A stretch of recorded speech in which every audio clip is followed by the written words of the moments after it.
Sir, the bill was referred by the Lok Sabha on the 15th November 2010 to a select committee of 15 members of the House.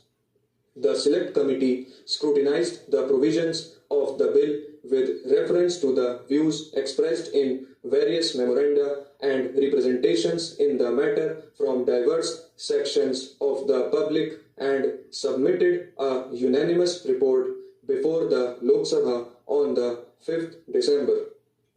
In the bill, as reported by the committee, two sets of amendments have been made in Clause 3 thereof, and the substantive provisions in Clause 4 have been modified, which I shall refer to later.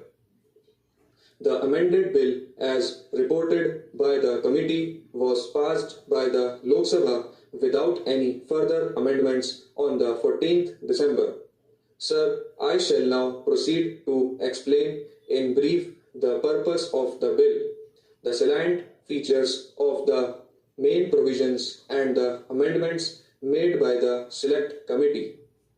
As the House is aware, the Finance Acts of 1999 and 2010 have effected a change in the previous system of taxation of profits of companies and the dividends distributed by them.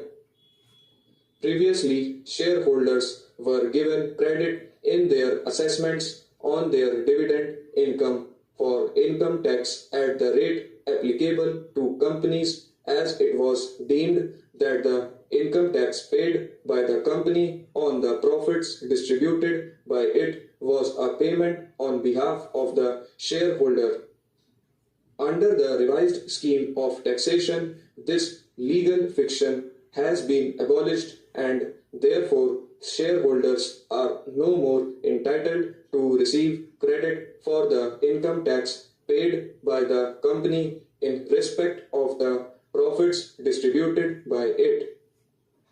Simultaneously, the rate of the tax payable by Indian companies and other companies who have made arrangements for the declaration of dividends in India has been reduced.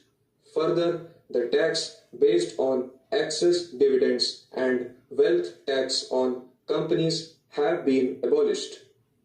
It was expected that with the reduction in taxes and the consequent increase in the distributable funds of companies, they would be declaring higher dividends both on their preference and ordinary shares. The government's intention in this behalf was clarified in the Finance Minister's speech in the Lok Sabha on the 20th April 2010. However, in the case of preference shareholders who, according to their contracts, are entitled to dividend at fixed rates, this expectation did not materialize. Some companies expressed their willingness to increase the preferential dividends, but they indicated that the practical